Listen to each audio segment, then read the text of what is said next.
Bonjour à tous. Ce webinaire est consacré à la rentabilité de votre rénovation énergétique. Alors, je vais projeter la petite présentation. Hop, juste ici. Et voilà. Euh, au sommaire, de quoi on va parler? On va parler essentiellement de deux facteurs principaux de rentabilité de votre rénovation énergétique.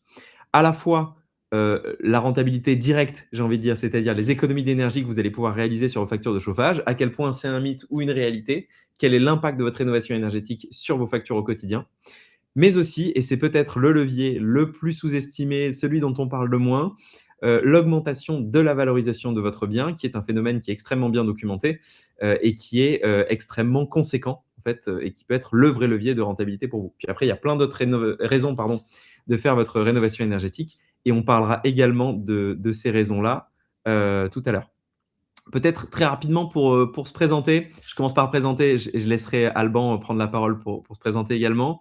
En ce qui me concerne, donc moi je m'appelle Paul, je suis le cofondateur d'un bureau d'études qui s'appelle ITAC. ITAC, on accompagne les particuliers et les copropriétés de A à Z dans leur projet de rénovation énergétique, donc à la fois sur l'audit énergétique, le choix des artisans, l'accompagnement technique et administratif pendant le chantier. Comme vous le voyez sur cette photo, on est une bande de joyeux lurons déterminés à faire avancer les choses dans la rénovation énergétique. On est environ 35. On a accompagné plus de 3000 logements, on existe depuis 5 ans et on est très heureux de la satisfaction de nos clients. Alban, je te laisse la parole. Tout à fait. Hop, moi, je suis Alban Vangaver, l'un des 3 cofondateurs de Achat Réno. On a un métier qui est proche de celui d'Itac, mais quand même un petit peu différent. Nous, ce qu'on fait, on est courtier en prêt immobilier, et donc on accompagne les personnes qui achètent des logements avec des travaux de rénovation énergétique à prévoir, et on accompagne également le financement des travaux. Notre expertise, c'est vraiment sur la partie financement, et donc il faut nous imaginer comme un acteur, voilà, comme Preto, CAFPI, Meilleur Taux, les acteurs du courtage traditionnel, mais qui a rajouté en plus cette expertise sur la partie rénovation. Et donc on mobilise notamment tout ce qui va être prêt à taux zéro, tout ce qui va être subvention pour financer de la meilleure façon possible les travaux de rénovation. Et on opère en ligne, donc on accompagne des projets partout en France. On est une équipe de 6 personnes et on a la chance du coup d'avoir cette vraie expertise sur la partie financement qui complète bien du coup l'expertise d'ITAC. Et donc on va pouvoir, moi je vais notamment me concentrer sur la partie valeur verte en seconde partie de cette présentation. Tout à fait. On a des expertises effectivement très complémentaires et c'est pour ça qu'on a souvent des clients similaires. Donc, on va commencer avec la première partie. On va essayer sur les 30 minutes qu'on a ensemble, les 40 minutes qu'on a ensemble, passer, on va dire, allez, 2 tiers du temps sur cette présentation et puis on prendra bien sûr vos questions. N'hésitez pas en cours de présentation à mettre vos questions dans le chat. On les lit, on les note et soit on y répond au fur et à mesure de la présentation, soit on prendra du temps à la fin pour répondre à toutes les questions. Alors d'abord, pour cette première partie, on pensait que c'était intéressant de commencer par, on va dire, le premier levier que tout le monde a en tête quand on parle de rénovation énergétique, c'est baisser sa facture de chauffage. Certains disent que c'est un mythe, d'autres en vantent les mérites, et donc je voulais essayer de démystifier ça un petit peu avec vous. Tout d'abord, la précarité énergétique, c'est un phénomène social extrêmement puissant. Aujourd'hui, on a malheureusement 36% des Français, un peu plus d'un Français sur 3, qui déclarent avoir du mal à payer sa facture d'énergie chaque mois. La source, c'est le médiateur national de l'énergie, donc c'est un chiffre absolument colossal et de surcroît en augmentation ces dernières années pour des raisons qu'on peut facilement comprendre. Je vous ai mis un petit graphe ici sur l'augmentation du prix de l'énergie. Donc, on voit qu'il y a quelques phénomènes un peu macroéconomiques qui viennent augmenter le prix de l'énergie avec les chocs pétroliers, le déploiement du parc nucléaire qui permet de stabiliser un peu les prix là à la fin des années 90 jusqu'aux années 2000. Et puis, une augmentation avec une hausse des taxes. Et puis, bien sûr, ces dernières années, la crise énergétique majeure avec la guerre en Ukraine. Et puis, plus récemment, la crise du détroit d'Ormuz qu'on ne voit pas encore sur ce graphique, même si on voit là une remontée très verticale sur la fin. Quel message en tirer? Quand on regarde la tendance globalement depuis les années 50, le prix de l'énergie, il augmente. Et c'est quelque chose à avoir en tête. C'est non seulement il augmente, et en plus de ça, le niveau d'instabilité de ces prix tend à augmenter lui aussi. C'est-à-dire que la prévisibilité de combien vous allez payer sur vos factures de chauffage est de moins en moins évidente, étant donné le climat géopolitique actuel qui se reflète dans les courbes du taux de l'énergie.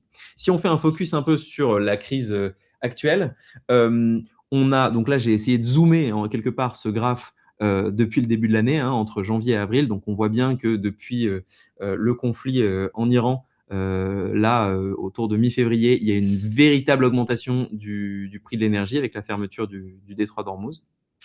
Ça fait plus 15% quand même en un mois. Et donc la question sous-jacente à se poser de ces deux graphiques, c'est quelle hypothèse prendre pour faire son calcul de retour sur investissement? Parce que si on se rappelle le thème principal, donc votre rénovation énergétique et l'impact sur vos factures, en général, vous avez un prix associé à vos travaux, et puis derrière, vous allez pouvoir faire une économie tous les mois sur votre facture de chauffage. Et donc, quand on multiplie les deux, on peut se dire, bon, bah voilà, globalement, en 5 ans, 10 ans, 20 ans, 30 ans, j'aurai remboursé les travaux avec les économies de mes factures d'énergie.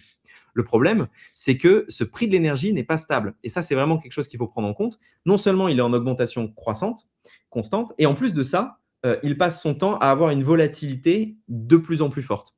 Donc, quand on calcule son retour sur investissement de ses travaux, en se disant, bah tiens, là, je vais diviser ma facture par 4, par exemple, et donc je vais passer, pour prendre un exemple simple, de 400 € à 100 € par mois. Ok, donc je fais une économie de 300 € par mois. En combien de temps ces 300 € d'économie remboursent mes travaux? Le calcul n'est pas tout à fait juste, parce qu'en réalité, ces 300 € d'économie, ils vont plutôt se transformer avec le temps en 310, 320, 350, 400, peut-être un jour 800, quand on regarde la tête des graphiques ci-dessous. Et c'est vraiment ce calcul-là qu'il faudrait faire et qui est évidemment impossible à faire, puisqu'il faudrait une boule de cristal pour savoir comment va évoluer le cours de l'énergie, mais en tout cas à avoir en tête au moment où on vous présente des temps de retour sur investissement par rapport à vos factures d'énergie. Le DPE, c'est souvent, on nous dit oui, mais en fait, moi, avec mon DPE, je sais que je vais pouvoir consommer tant. D'ailleurs, c'est ce qui est écrit. Ça me donne une bonne idée de ce que je vais pouvoir consommer. Je voulais démystifier quelque chose avec cet outil. C'est un outil qui est vraiment très imparfait pour la prédiction des consommations d'énergie. Le DPE, il a été créé dans un objectif de donner de l'information immobilière au marché. Donc le but du DPE, quand l'État a créé le DPE, c'était de dire, bah voilà, je suis un locataire, je voudrais savoir à peu près combien je vais consommer d'énergie, est-ce que je suis vraiment dans une passoire ou est-ce que je suis dans un truc qui est plutôt performant? Et donc ça permet de classer les logements les uns par rapport aux autres. Pardon. Et puis bien sûr, après, dans le cadre du marché immobilier transactionnel, là aussi, c'est une information immobilière extrêmement importante. Donc, ce qu'il dit, c'est un ordre de grandeur de la consommation moyenne. Ça donne voilà, une information, une approximation. Ce qu'il ne dit pas, c'est votre confort, vos consommations futures, et j'ai surligné le vos parce que le DPE, il donne une idée moyenne, mais en réalité, chaque foyer a une consommation, a une approche de l'énergie et de sa consommation de chauffage qui est différente. Et il ne vous donne pas un plan de travaux pertinent. Souvent, si vous avez regardé un DPE récent, vous avez une suggestion de travaux. Et c'est bien parce que ça incite à se tourner vers les travaux, mais c'est absolument pas fiable sur combien ça va vous faire gagner d'énergie et est-ce que c'est vraiment ce poste de travaux-là qu'il faut engager par la suite.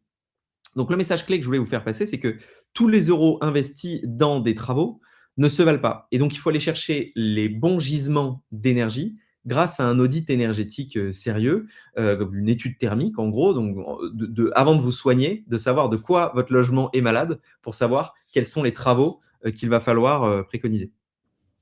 Je vous ai fait un petit exemple rapidement d'un client qu'on a eu chez nous sur le retour sur investissement sur ses factures d'énergie. Puis après, je laisserai la main à Alban sur la partie valorisation verte. C'est l'exemple de Monsieur Sherpa. Donc, Monsieur Sherpa, il vit dans une maison de. Vous pouvez voir plus de détails sur ce cas client sur notre site internet. Je vous mets le lien là juste au-dessous. Vous pouvez cliquer.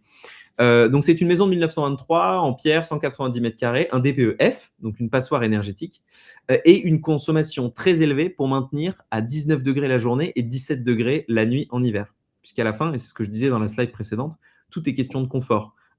Si vous voulez être confortable chez vous, et ben en fait, vous allez augmenter naturellement votre température de chauffage. Et tant que vous n'êtes pas confortable, en général, c'est ce qui se passe. Donc, ces factures à Monsieur Sherpa montaient jusqu'à plus de 840 € par mois. Ça, c'est sur la partie hiver. Et sur la partie été, il ressentait un vrai inconfort thermique. Il avait vraiment très, très chaud, notamment au premier étage. Donc, qu'est-ce qu'on a fait avec Monsieur Sherpa? Monsieur Sherpa, pour vous donner les ordres de grandeur de travaux, de ce à quoi il a eu accès, il a dépensé 140 000 € de travaux. Les travaux qu'on a réalisés, c'est isoler son logement, mettre une pompe à chaleur, changer les systèmes de ventilation.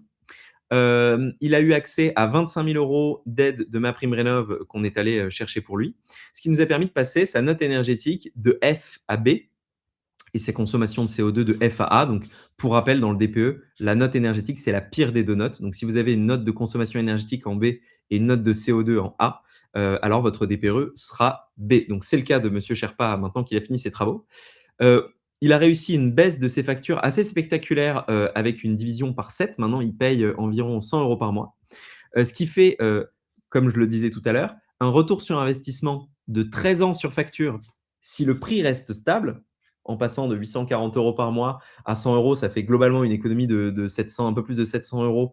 Et donc, pour rentabiliser ces 115 000 € de reste à charge de travaux, ça fait environ 13 ans. Sauf que si on part du principe que sur ces 15 années, en fait, le prix de l'énergie va augmenter, eh bien, évidemment, le temps de retour sur investissement, si jamais le prix double, le temps de retour sur investissement est naturellement divisé par 2.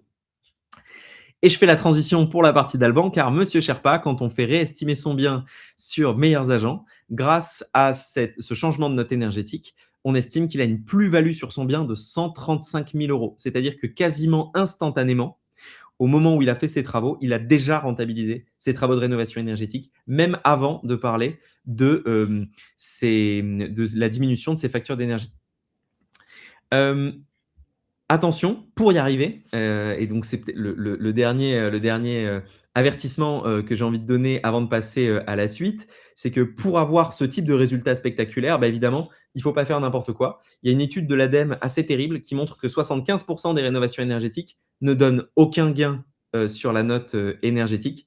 Et les causes principales pointées par l'étude, c'est les mauvais choix de travaux, un accompagnement insuffisant et des personnes qui pensent qu'un monogeste magique, ce qu'on appelle un monogeste, c'est un seul poste de travaux. Donc, par exemple, changer son système de chauffage ou changer sa ventilation, changer ses fenêtres, euh, au lieu d'une rénovation globale. Voilà, donc c'est les 3 causes principales. Donc, pour réussir ce type de gain sur votre facture d'énergie, c'est vraiment très important de savoir de quoi votre logement est malade pour savoir comment le soigner.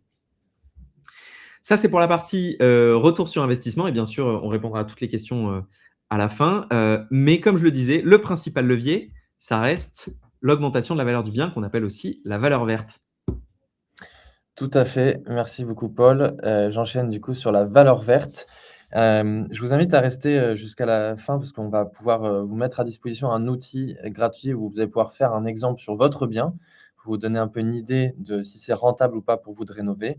Mais en effet, il y a 2 leviers qu'on peut activer, le levier des économies d'énergie dont Paul a parlé et le levier de la valeur verte.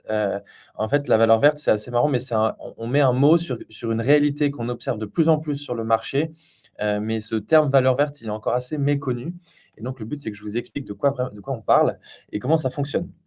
Donc globalement, qu'est-ce que c'est que la valeur verte? C'est vraiment une mesure de l'impact de la lettre du DPE sur la valeur d'un logement. Globalement, on se dit, toutes choses égales par ailleurs, qu'est-ce que ça donne d'avoir un logement qui est classé G ou d'avoir un logement qui est classé A ou D ou n'importe quoi en termes de valorisation du logement? En quoi est-ce que ça a un impact? Et il faut se dire que globalement, historiquement, ça avait un impact très faible parce que déjà le DPE, c'est un outil qui est relativement récent, mais aussi, le marché a pris du temps à se l'approprier et maintenant, aujourd'hui, de plus en plus, la valeur verte est une réalité et on voit un impact très concret sur la valeur du bien quand on parle du DPE. Je tiens à préciser tout de même que la valeur verte, c'est quelque chose d'imparfait, c'est-à-dire que ce n'est pas une science exacte. Heu, Quand on voit, l'étude des notaires et donc c'est les notaires qui font cette étude, les notaires, ils ont la chance d'être un acteur assez crucial parce que c'est eux qui voient toutes les transactions passer par définition et qui savent qui a acheté, quel logement, à quel prix, à quel moment, à quelle valeur et donc ils peuvent se dire, à tout moment, chaque année, ils peuvent dire: «Les logements avec tel DPE se sont vendus à tel prix et les logements avec tel DPE se sont vendus à tel prix». Donc ils sont assis un peu sur une mine d'or d'informations et ils sont capables de faire ces statistiques, mais qui restent, du coup imparfaites parce qu'on ne peut pas résumer la valeur d'un bien sur uniquement le DPE. Il y a d'autres critères évidemment qui rentrent en compte, mais c'est un bon estimatif. Il faut voir ça comme un estimatif raisonnable qui nous aide à projeter l'impact d'une rénovation énergétique sur la valeur de son bien. Comment est-ce qu'il faut lire cette, étude des notaires? Globalement, les notaires, en fait, ils considèrent que le DPE-D, c'est, un logement moyen. C'est un logement typique. Il se trouve que c'est d'ailleurs il y a le plus grand nombre de logements en France sont avec un DPE-D.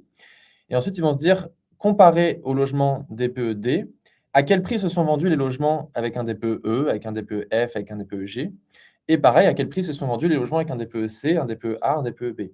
Et donc, on se rend compte qu'on a un écart du prix de vente sur les logements avec un mauvais DPE et sur les logements avec un bon DPE, par rapport à la moyenne qui est donc le logement D. Donc, comment est-ce que je lis cette info ici? Je sais qu'un logement qui était classé G s'est vendu en moyenne 24 moins cher qu'un logement classé D dans cette région-là, en l'occurrence, là, c'est des maisons. Et donc, c'est vachement intéressant pour se dire, globalement, si je fais une rénovation énergétique, quel est l'ordre de grandeur de gain sur le bien que je peux espérer? Globalement, on va se concentrer sur ce, tableau ici qui est vachement intéressant. Là, on est sur les appartements, et ce qu'on se rend compte, c'est que globalement, on a un ordre de grandeur donc de réduction de la valeur sur les logements F et G sur les appartements qui est entre 10 et 20 globalement. Sur la région parisienne, on voit ici, c'est pas en très grand, mais sur Paris, on voit qu'on a un impact plus faible. Pourquoi? Parce qu'à Paris, les prix de l'immobilier sont très élevés. Il y a beaucoup de demandes pour les logements à Paris. Donc, on va en reparler. C'est un impact qui est moins important. Mais on voit bien qu'il y a une disparité régionale entre les impacts du DPE. Et donc là, on est sur les appartements. Et j'aimerais maintenant qu'on regarde les maisons, parce que sur les maisons, on a un impact qui est encore plus important. Globalement, notamment, c'est assez drastique, hein. En Bourgogne-Franche-Comté, si on achète une maison classée G, globalement, on va l'acheter 29 moins cher, donc 30 moins cher qu'un logement classé D. C'est assez drastique. Et ici, donc ça, c'est une information qu'on a retravaillée, chez Achat Rénov', pour vous montrer globalement la plus-value qu'on peut espérer. En Nouvelle-Aquitaine, si on passe d'une maison classée F ou G à une maison classée A ou B, donc on va faire une rénovation drastique du logement, et ben, on a un gain potentiel sur la valeur verte à peu près à 60. C'est vraiment drastique. On a fait un petit quiz au début de ce webinaire. La plus-value maximum, donc dans cette région en l'occurrence, c'est 60. Donc c'est hyper drastique dans certaines régions et surtout sur les maisons. Maintenant, j'aimerais bien aussi, m'intéresser à ce petit graphique-là qui est très intéressant, où on se rend compte que globalement, il y a beaucoup de propriétaires qui vendent leur logement, classé E, F ou G parce qu'ils n'ont pas forcément envie de faire les travaux. Donc on se rend compte dans certains départements, les biens E, F ou G représentent plus de 60 des ventes. Vous voyez, notamment dans les Alpes, dans certains départements, là, c'est plus de 60 c'est hyper important. Donc on a cette réalité du marché qui est de plus en plus concrète. Les logements avec un mauvais DPE sont dévalorisés et beaucoup de propriétaires souhaitent vendre ces logements. Maintenant, un autre, tableau intéressant, c'est de se rendre compte que cette valeur verte, elle a augmenté en simplement 3 ans. Imaginez, sur les maisons, en 2021, on était à -17 pour les logements classés G et on est à -25 en 2024. Donc on se rend compte que cette valeur verte, elle se creuse dans le temps, elle augmente et plus on attend, plus il y a des chances que son logement EFG soit dévalorisé et au contraire, plus son logement A, B ou C est valorisé dans le temps. Ensuite, je vais du coup, maintenant qu'on a un peu compris cette valeur verte, qu'est-ce que ça donne en termes de l'équation de la rentabilité? Comment est-ce que vous, en tant que propriétaire, demain, vous vous dites: «Est-ce que c'est rentable pour moi de rénover ou pas?» On va avoir 4 gros leviers. Ça va être le coût des travaux, tout simplement, combien ça coûte de faire les travaux. Et là, il va y avoir notamment une notion de subvention. Est-ce qu'on a des subventions? Les économies d'énergie dont Paul a parlé, la valeur verte et la durée de projection. Est-ce qu'on se projette plutôt sur 5 ans ou 20 ans? Globalement, ici, on se rend compte que sur les propriétaires bailleurs, donc je loue un logement qui est classé EFG, par exemple, eh ben, les coûts des travaux, ça va être relativement limité parce que souvent, quand on loue un logement, c'est plutôt un appartement, donc ça va être relativement limité. Les économies d'énergie, c'est pas vous qui allez les ressentir parce que ça va être votre locataire. Et la valeur verte sur les appartements, c'est plutôt négligeable. Enfin, c'est moins important que sur les maisons, on l'a vu. Sur les propriétaires occupants de maisons, si vous êtes propriétaire actuellement d'une maison avec un mauvais DPE, les coûts globalement de rénover vont être assez importants. Les économies d'énergie peuvent être assez importantes et la valeur verte va être importante. Si, à l'inverse, vous êtes propriétaire d'un appartement, ça va coûter moins cher de rénover, les économies vont être un peu plus faibles et la valeur verte va être un peu moins importante. Donc, si on rentre rapidement, hein, dans les détails de ces 4 points, globalement, pour mes estimations, on est parti sur un coût de rénovation de 800 € par mètre carré pour une maison et 500 € pour un appartement. C'est un estimatif, évidemment, ça varie, mais c'est un ordre de grandeur assez intéressant. Pour les travaux, il faut se dire qu'évidemment, est-ce que j'ai le droit à des subventions et est-ce que ça réduit mon reste à charge? Donc sur l'exemple de monsieur Sherpa, il a eu le droit à des subventions, donc il a payé moins cher ses travaux et ça, c'est très important, j'aimerais avoir votre attention là-dessus. L'éco-PTZ, donc c'est un prêt que, l'ensemble des propriétaires peuvent effectuer. Il n'y a pas de condition de revenu, il n'y a pas de condition de localisation et on va pouvoir emprunter à taux zéro pour financer ces travaux et donc globalement, une question, c'est est-ce que ma facture énergétique avant elle était à un certain niveau, donc par exemple 400 € pour, l'exemple que Paul a pris tout à l'heure. Et est-ce qu'après les travaux, je vais avoir une facture qui est réduite et je vais pouvoir financer mes travaux avec une mensualité qui, au final, fait que mensualité plus, plus ma facture sera moins chère que ce que je payais avant. Ça, c'est intéressant comme réflexion à avoir.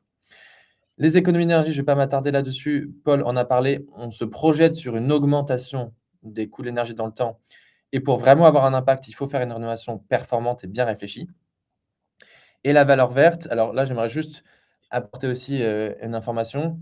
Si on achète en zone, très tendue, la valeur verte a un moins gros impact parce que de toute façon, les gens veulent acheter des logements et dans une zone très, très détendue, globalement, si je rénove entièrement une grange et ben, on va pas forcément, faire, x5 sur sa valeur, alors que ça aurait coûté potentiellement très cher de faire les travaux. Donc il y a cette petite, réflexion à avoir. Globalement, en termes de durée de projection, pour information, les personnes restent propriétaires 7 ans en moyenne en France et donc ce qu'on a dit, c'est que la valeur est plutôt vouée à s'accentuer. Alors 2 exemples rapides et après je vous montre donc, cet outil, auquel vous pouvez avoir accès, vous allez pouvoir faire la démonstration tout de suite. Imaginez, vous achetez une maison, Nozay, c'est donc une zone plutôt détendue dans le 44. On a une maison qui vaut 250 000 €, 90 mètres carrés et elle est en classé F. Et grâce à la rénovation globale du logement, on va la passer en DPE B. Et là, on va se poser la question de se dire: «Je vais rester propriétaire pendant 12 ans de cette maison», par exemple. À gauche, on a ce qui se passe si on ne rénove pas. Et ben, on va avoir une valeur de la maison qui ne va pas bouger. Bon, certes, elle va probablement prendre un petit peu de valeur, mais on va partir du principe que ça ne bouge pas, 250 000 € et on va payer 31 000 € de facture sur cette durée-là, ça, c'est une estimation et donc on arrive à un indice coût-bénéfice de 219. À l'inverse, si je rénove à droite, eh ben, mon bien va prendre de la valeur, mais cette prise de valeur, elle a été faite grâce à des travaux qui m'ont coûté de l'argent. Mais j'ai eu des aides pour faire ces travaux et j'ai, réduit ma facture dans le temps. Et donc on se rend compte que dans ce cas-là, eh ben, la rénovation énergétique a été largement rentable. Parce que j'ai au final un total de 248 000 € à la fin, quand j'ai fait ma rénovation. Sur un exemple d'appartement, on a la même logique, même si les économies d'énergie sont moins importantes. Donc globalement, si vous devez retenir une chose, c'est la suivante. Ce qui est important de se dire, c'est combien ça me coûte de rénover et est-ce que ça va me coûter moins cher de rénover que les économies d'énergie estimées et la valeur verte estimée dans le temps? Et pour faire cet exercice, je vous invite à tester, le simulateur que nous avons développé. Merci Paul de mettre le lien directement, et je vais essayer de partager mon écran, juste ici pour qu'on puisse le voir. L'écran est juste là. Est-ce que j'arrive à le mettre? Hop, hop, hop. Vous voyez en haut à droite. Globalement, donc je redonne mon exemple. J'achète, on va dire, à Lyon. J'ai une maison à Lyon qui coûte, 350 000 €. Elle fait 90 mètres carrés et elle est classée DPEG et je m'intéresse pour savoir ce que ça donne sur 10 ans, en termes de plus-value. Ici, je peux rajouter un module de subvention, donc je peux rajouter l'estimatif des subventions que je pourrais avoir, mais faisons-le ensemble. Et ben, à peu près avec une rénovation globale, ça va me coûter 72 000 €. Ça va me permettre de passer de G à B et ici, on se rend compte que, eh ben, globalement, ça va être rentable pour moi parce que je vais gagner 86 000 € dans la durée entre les économies d'énergie et la plus-value du logement. Voici comment vous pouvez utiliser le logement. Je vous invite à faire comment utiliser le simulateur. Je vous invite à faire une simulation directement de votre côté. Et j'en profite pour du coup conclure ma partie sur la valeur verte. Paul, je t'invite à finir aussi sur la présentation et puis après on ouvrira sur des questions-réponses. Effectivement, comme le disait Alban, l'équation est ici très bien décrite. Je vous invite à faire des tests. C'est souvent très rentable quand on prend en compte les deux. Et les personnes qui disent que ce n'est pas rentable, c'est souvent des gens qui oublient d'inclure la valeur verte. Mais aujourd'hui, comme l'a dit Alban, la valeur verte ne fait que augmenter. La dernière étude des notaires date des données de 2024, c'est-à-dire qu'elle est sortie en fin d'année dernière, mais elle est basée sur les données de 2024. C'est-à-dire qu'en réalité, aujourd'hui, si vous vendez votre bien en 2026, la valeur verte est probablement encore plus grosse que ce qu'elle était en 2024 et ne va faire que augmenter au cours des années, parce que si je ne dis pas de bêtises, le simulateur part du principe, se base sur les données de cette étude de 2024. Mais si on projette la courbe de la même manière qu'on projetterait les augmentations des économies d'énergie, on peut très raisonnablement supposer que cette valeur ne va faire que grossir dans le temps. C'est ça. Alors, je mettrais deux éléments aussi en plus là-dessus. C'est qu'évidemment, on n'a pas de boule de cristal, mais ce qu'il faut savoir, c'est que nous, on a beaucoup de retours des banques. Les banques sont de plus en plus strictes sur le financement des biens EFG sans travaux. Et Mhm. donc, de plus en plus, c'est difficile d'acheter un logement sans prévoir des travaux. Et donc, de plus en plus, les gens s'en rendent compte et donc font des offres agressives. Et donc, ça réduit le prix des logements. Ça, c'est une réalité qu'on observe. Je mettrais aussi un petit bémol tout de même. Récemment, donc, il y a eu des nouveautés sur la capacité à louer un logement E, F ou G. Il y a eu des changements sur la réglementation. On n'a pas de boule de cristal, mais ça peut avoir un impact évidemment dans un sens ou dans l'autre. Bien Mais sûr. globalement, sur le long terme, on sait que la valeur verte va C'est- rester une réalité très importante et aura plutôt tendance à augmenter. On est bien d'accord. Et pour ceux qui ne sont pas convaincus, il y a d'autres raisons de faire sa rénovation énergétique. Tout ce qui sous-tend en fait quelque part ces augmentations, cette valeur, qu'elle soit verte ou qu'elle soit sur les économies d'énergie, c'est le réchauffement climatique, parce que c'est pour ça qu'il y a des réglementations qui viennent tendre le marché et qui viennent tirer les prix des passoires vers le haut. Les consommations de nos logements en France, ça représente 30%, 30% de l'énergie consommée totale, pardon. Donc c'est assez colossal. C'est 15% des gaz à effet de serre, parce qu'on a une énergie qui est quand même globalement décarbonée.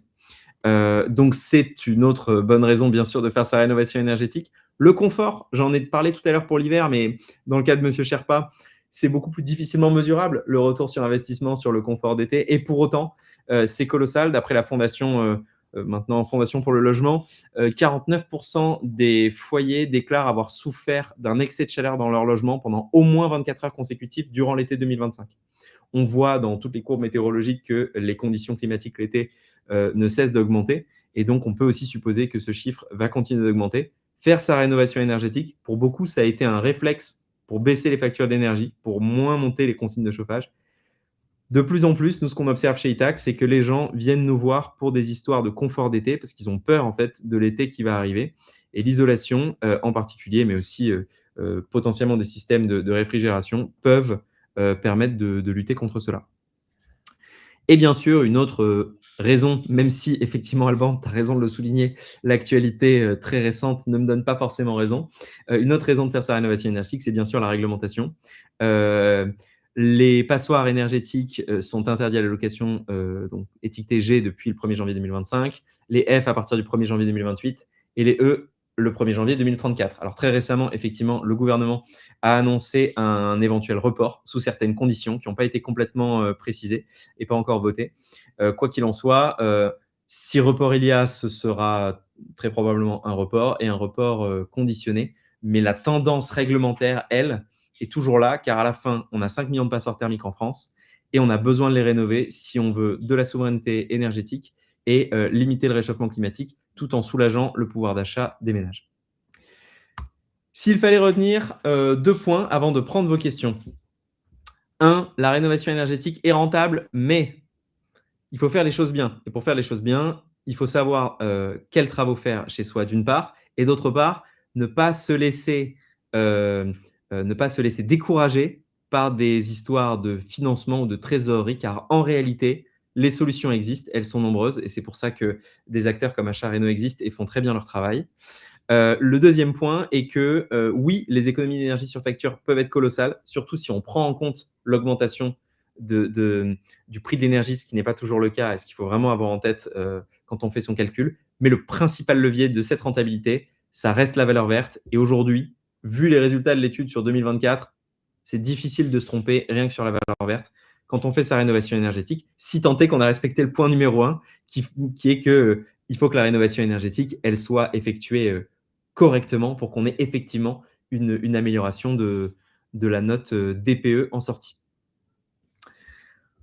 Voilà pour ce qu'on avait à vous dire. Je crois qu'on va pouvoir prendre les questions, Alban, Ouais, dans le chat. je propose d'en partager une, juste ici, et je pense que tu Ouais. es la meilleure personne pour y répondre.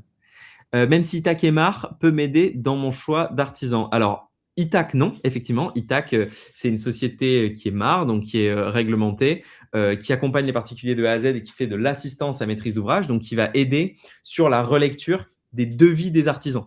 Donc, quelque part, oui, ça vous aide dans le choix de vos artisans et ça vous aide notamment sur la relecture technique et administrative de vos devis.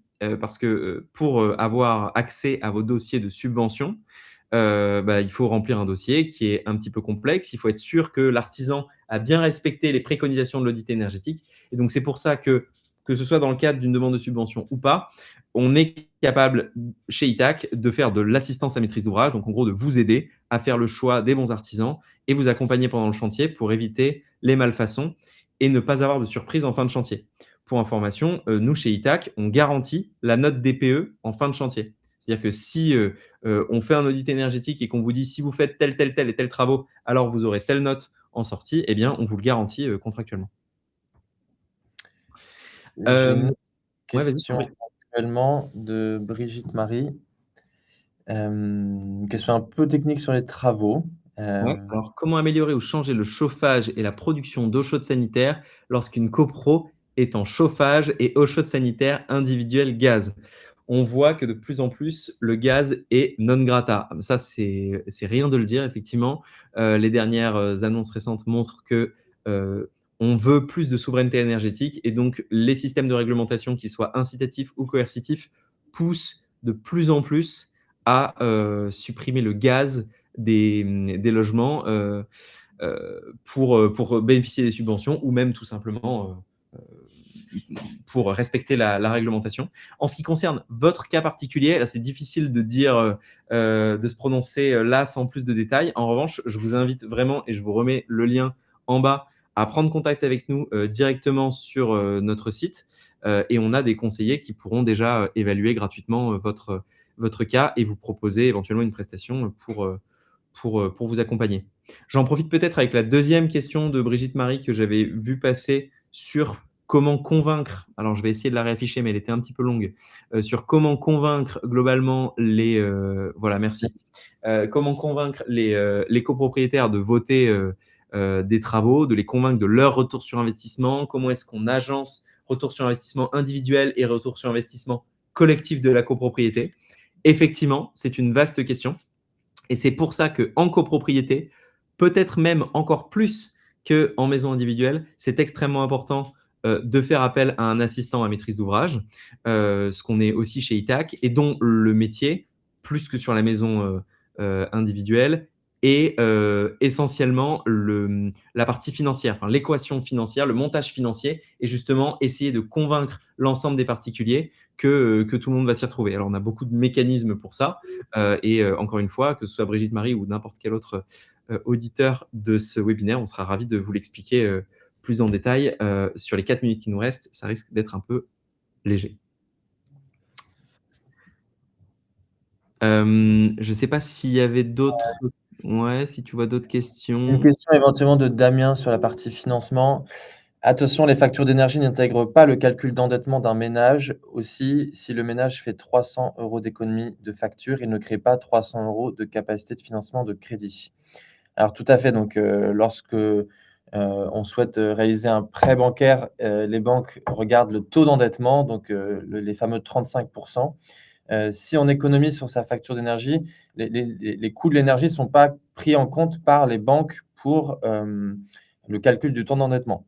Par contre, ce que les banques cherchent à éviter, c'est d'avoir des, clients qui ont des passoires thermiques parce que, quand les coûts de l'énergie augmentent, les factures augmentent et donc, les ménages sont de moins en moins solvables.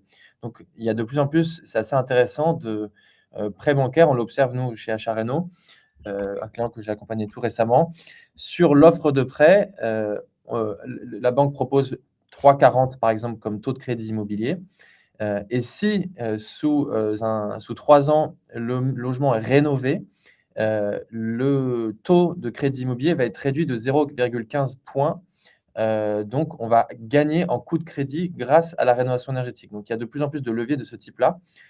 Et après, voilà, pour répondre, à la question, en effet, l'économie sur la facture énergétique, c'est pas forcément de la capacité de crédit directement, mais ce qu'il faut se dire aussi, c'est que, notamment quand on finance les travaux avec Éco-PTZ, on a un coût de crédit qui est quasi nul. En fait, on paye uniquement une assurance sur le prêt, mais le taux, l'Éco-PTZ, c'est éco-prêt à taux zéro.